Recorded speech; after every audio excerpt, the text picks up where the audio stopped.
help you get settled in on your first night. I actually worked in that office before you. I'm finishing up my last week now, as a matter of fact, so I know it can be a bit overwhelming, but I'm here to tell you there's nothing to worry about. You'll be fine. So let's just focus on getting you through your first week, okay? Let's see. First, there's an introductory greeting from the company that I'm supposed to read. It's kind of a legal thing, you know. Welcome to Freddy Fazbear's Pizza, a magical place for kids and grown-ups alike, where fantasy and fun come to life. Fazbear Entertainment is not responsible for damage to property or person. Upon discovering that damage or death has occurred, a missing person report will be filed within 90 days or as soon as property and premises have been thoroughly cleaned and bleached and the carpets have been replaced. Blah, blah, blah. Now, that might sound bad, I know, but there's really nothing to worry about. The animatronic characters here do get a bit quirky at night, but do I blame them? No. If I were forced to sing those same stupid songs for 20 years and I never got a bath, I'd probably be a bit irritable at night too. So remember, these characters hold a special place in the hearts of children and we need to show them a little respect, right? Okay. So just be aware, the characters do tend to wander a bit. They're left in some kind of free roaming mode at night. Something about their servos locking up if they get turned off for too long. They used to be allowed to walk around during the day too, but then there was the bite of 87. Yeah, it's amazing that the human body can live without the frontal lobe, you know? Now, concerning your safety, the only real risk to you as a night watchman here, if any, is the fact that these characters, if they happen to see you after hours, probably won't recognize you as a person. They'll most likely see you as a metal endoskeleton without its costume on. Now, since that's against the rules here at Freddy Fazbear's Pizza, they'll probably try to forcefully stuff you inside a Freddy Fazbear suit. Now, that wouldn't be so bad if the suits themselves weren't filled with cross beams, wires, and animatronic devices, especially around the facial area.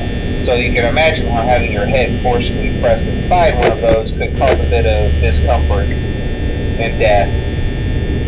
The only parts of you that would likely see the light of day again would be your eyeballs and teeth that pop up in front of the mask. Yeah, they don't tell you these things when you sign up. But hey, first station of the breeze. I'll chat with you tomorrow. Check those cameras and remember to close the doors only if absolutely necessary. Gotta conserve power. Alright, good night.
quite as long this time since Freddy and his friends tend to become more active as the week progresses.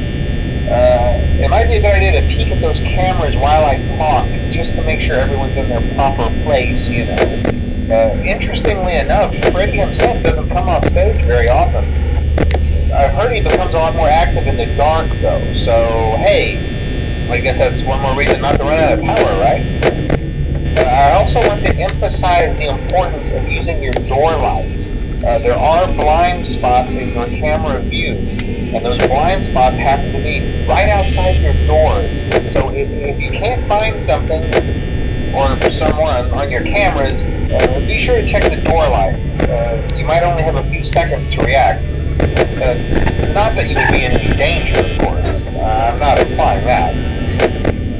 Also, check on the curtain in Pirate Cove from time to time. The character in there seems unique in that he